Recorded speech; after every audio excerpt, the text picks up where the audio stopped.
Bonjour à tous et bienvenue sur la chaîne YouTube de la Pause Concours, chaîne spécialisée en coaching de préparation de concours.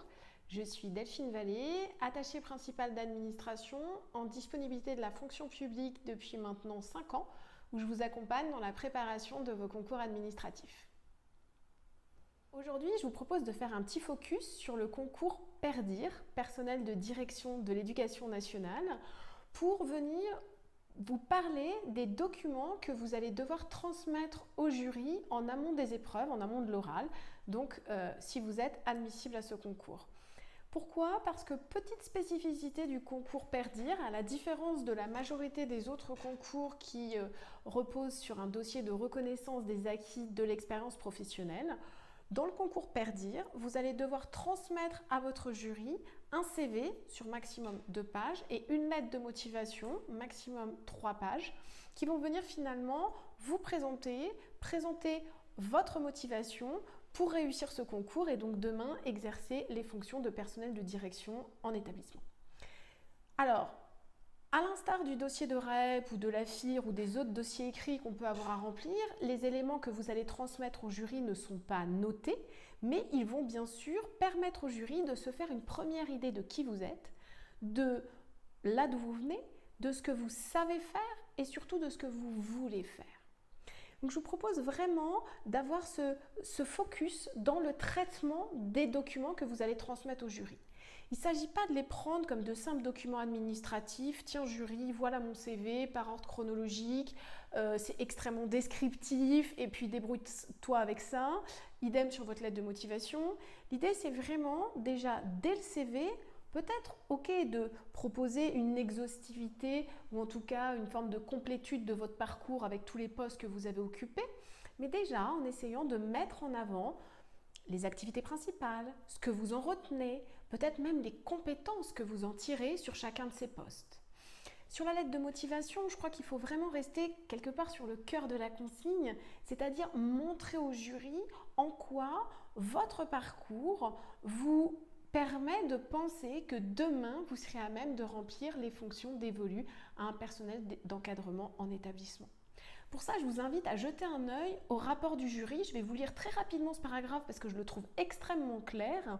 Le rapport du jury nous dit que ces documents permettent une première prise de contact avec le candidat au travers de 2 éléments essentiels, le CV et la lettre de motivation.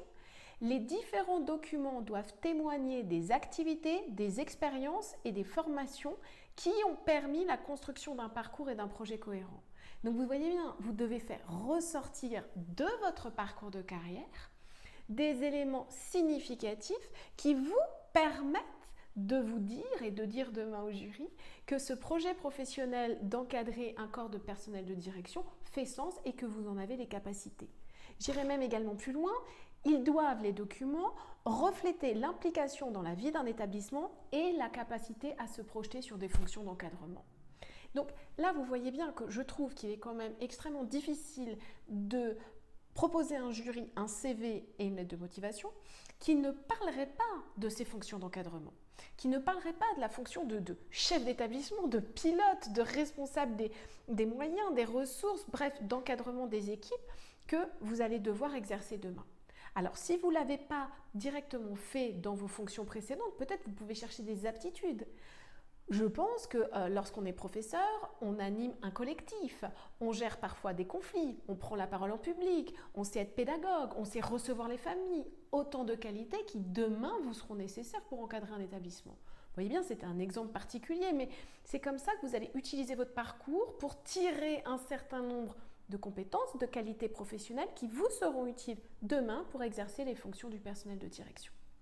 Donc, votre CV, essayez au maximum de le penser de manière dynamique, c'est-à-dire à chaque fois que vous notez quelque chose, vous dire finalement, lorsque je dis ça, quelle information utile je veux passer au jury? Qu'est-ce que je veux qu'il sache de ce que j'ai fait sur tel poste, ce que ça m'a permis d'apprendre? De la même manière, pour votre lettre de motivation, essayez vraiment d'avoir un angle.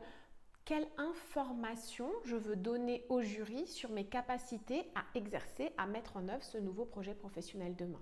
Ça veut dire pourquoi est-ce que je suis intéressée par les fonctions de personnel de direction? Qu'est-ce que je mets derrière? Qu'est-ce qui me fait dire que j'ai les capacités pour le faire? Pourquoi est-ce que j'ai envie de le faire? Comment est-ce que je m'imagine demain exercer les fonctions de père dire? C'est fini pour ce petit aparté rapide. Si vous avez des questions, vous n'hésitez pas en commentaire ou en mode privé, contact@valleycoaching.fr. Je suis à votre disposition.